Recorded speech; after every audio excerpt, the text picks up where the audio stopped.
Alors, pour le dernier conte, dans l'ouvrage Les contes de Grimm, j'essaie de choisir des contes qu'on connaît moins. Donc, des contes qu'on est moins habitué d'entendre. Excusez, on voyait juste ma bouche, c'est un petit peu bizarre. Donc, le premier conte que je vais vous lire de cet ouvrage-là s'appelle Tom Pouce. Donc, je vous montre l'image pour commencer. Ensuite, je vais commencer la lecture. Un jour, je vais me reculer un peu pour qu'on voit un peu mieux. Un jour, un pauvre paysan qui était assis près de l'âtre dit à sa femme: « Quel dommage de ne pas avoir d'enfant. C'est bien trop calme ici. » Sa femme, qui filait, répondit: « Oui, moi aussi j'aimerais tant entendre les rires d'un enfant dans cette maison. Si petit qu'il ne fût pas plus grand qu'un pouce, j'en serais comblée. De tout notre cœur, ce serait notre fils adoré. » Quelque temps passa. La femme tomba malade. Après 7 mois, elle accoucha d'un bel enfant. Seulement, il n'était pas plus grand qu'un pouce. Les parents, tout de même heureux de cet événement, se dirent qu'il était comme ils le souhaitaient. Il fallait donc l'aimer ainsi. Ils l'appelèrent Tom Pouce. Le petit garçon mangeait à sa faim, mais malgré cela, il ne grandissait pas. Il restait toujours tel qu'il était né. Cependant, l'enfant respirait l'intelligence, était vif et adroit. Le père voulut aller couper son bois et dit qu'il aurait aimé avoir quelqu'un pour lui descendre sa charrette. Tom Pouce, entendant son père, se dressa sur ses 2 petites jambes et cria: « Je te mènerai à la charrette. Fais-moi confiance. Et à l'heure dite. Elle sera dans la forêt. »« Comment veux-tu faire? Tu n'es pas plus grand qu'un pouce, mon fils. Comment tiendras-tu les rênes du cheval? »« Mais père, il suffit que mère l'attelle, et une fois dans l'oreille du cheval, je saurai le guider. »« Si tu le dis, je te fais confiance. » Ainsi la mère s'occupa du cheval et prit Tom Pouce pour le mettre dans l'oreille de l'animal. « Hu, hu !» disait Tom Pouce. Il était vraiment doué. Il ne fut pas difficile pour lui de se retrouver sur le bon chemin. Donc ici, on voit Tom Pouce, la mère qui attelle le cheval, et Tom Pouce ici, qui se cache dans l'oreille. Deux étrangers traînaient par là et entendirent la petite voix. « Une charrette qui avance toute seule? »« Oui, plutôt bizarre. Suivons-la et voyons où elle va. » Pourtant, la charrette continuait sa route vers le lieu où l'on coupait le bois. Elle s'arrêta. De nouveau, on entendit la voix de Tom Pouce qui criait: « Me voici, mon père! Tu vois, j'y suis arrivé tout seul et sans problème. Peux-tu m'aider à descendre maintenant? » Les 2 étrangers, les yeux écarquillés, virent Tom Pouce. Ils en restèrent bouche bée.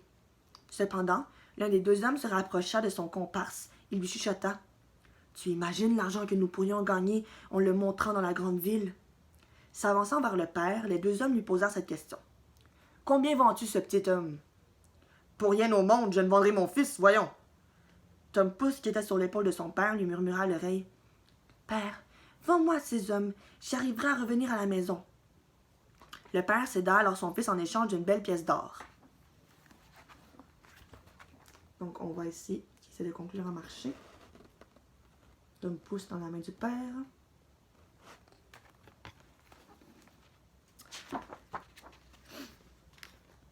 Après avoir dit au revoir à son père, Tom Pouce demanda de s'installer sur le chapeau d'un des hommes. Ils marchèrent longtemps, et au bout d'un moment, Tom Pouce demanda à descendre car il en avait besoin. « Ce n'est pas grave, » lui dit l'homme qui le portait.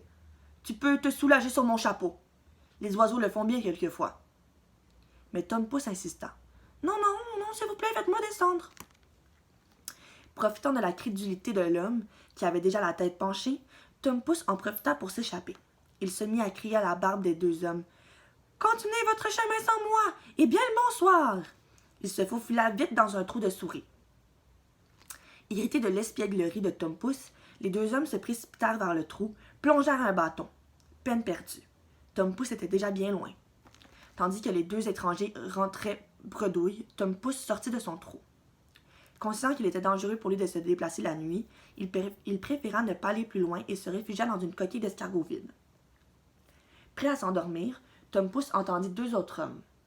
« Comment pourrions-nous voler l'argent et l'or du curé? »« Moi, je sais !» s'écria Tom Pouce. « Qui a parlé? » demanda l'un des 2 hommes étonnés. Immobiles et stupéfaits, ils entendirent la voix de Tom Pouce.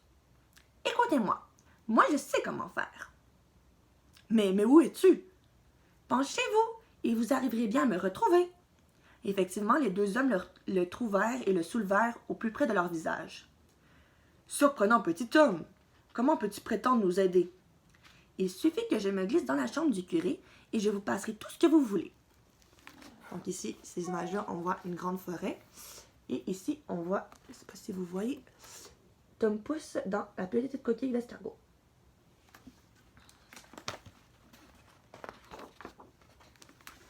Les deux voleurs, trop heureux de cette aubaine, se mirent en marche vers le presbytère.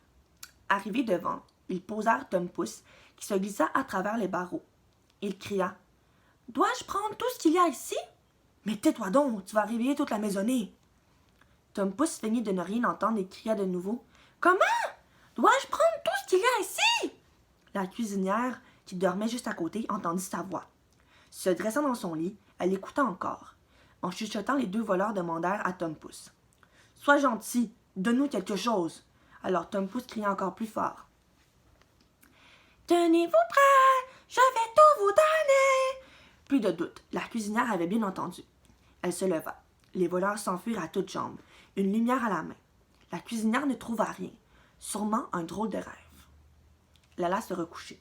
Pendant ce temps, Tom Pouce avait trouvé refuge dans une auge à foin pour se reposer avant de repartir. Dès le lever, la cuisinière alla dans la grange pour nourrir les bêtes. Elle prit du foin juste où se trouvait Tom Pouce. Fort endormi, il ne se rendit pas compte tout de suite qu'il était dans la gueule d'une vache. Soudainement réveillé, il fallut faire attention à ne pas être écrasé. Il descendit dans l'estomac de l'animal. L'ennui était que la vache, en continuant de manger du foin, ainsi, allait l'étouffer. Il se mit à crier le plus fort possible. « Arrête de me donner du foin! Arrête de me donner du foin! » La bonne reconnut la voix entendue la nuit dernière. Précipitamment, elle se dirigea vers le curé et s'écria « La vache a parlé, monsieur! » Le curé, la croyant folle, alla à l'étable. Tom Pouce se remit à parler. Le curé eut peur aussi. On décida de tuer la vache. L'estomac dans lequel était Tom Pouce avait été jeté au fumier. Au moment où il allait presque sortir, un loup avala l'estomac en une fois. Tom Pouce se mit encore une fois à parler. « Loup, écoute-moi, et je peux t'indiquer où trouver de bonnes choses à manger. » Le loup, sans le savoir, se dirigea vers la maison de ses parents. Il entra dans la cuisine, il mangea tant et tant qu'au moment de repartir, il ne put le faire, tellement il était devenu gros. Tom Pouce, heureux que le loup soit ainsi coincé, se mit à crier si fort que ses parents se réveillèrent. En voyant le loup, ils décidèrent de le tuer avec leurs haches et leurs faux. Tom Pouce, entendant ses parents, cria « Père, c'est moi! Je suis dans le ventre du loup! » Fort heureux de cette nouvelle, ses parents décidèrent de faire autrement pour ne pas blesser Tom Pouce, et assommèrent le loup. Ils lui ouvrirent le ventre et retirèrent leur enfant.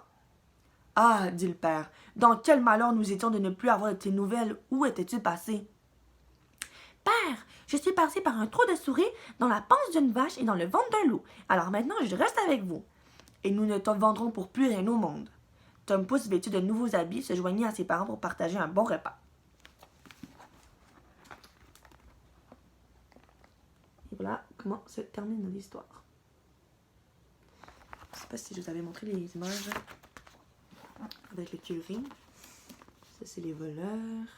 Et la dame qui se réveille. Et ici, le curé et la dame qui entendent une vache parler. Donc voilà. C'était tout pour les 3 contes de cette semaine. J'ai aussi envie de vous dire, si jamais ça vous tente de vous enregistrer, lire un de vos contes préférés, ça peut être avec tes parents ou ça peut être seul, puis de nous montrer les images, ça serait vraiment le fun si on pouvait avoir plus de contes comme ça. Donc tu pourrais le partager sur, dans le fond, écrire au centre d'intégration scolaire, envoyer ton vidéo, et nous, on le partagerait sur le groupe.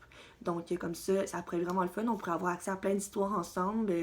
Donc ça, c'est vraiment, si ça vous tente, un petit bonus, de nous envoyer une histoire que tu aimes beaucoup et de nous la lire. Donc voilà pour cette semaine. On se revoit la semaine prochaine pour une autre capsule littérature jeunesse. Je vous aime les cocos. Bye!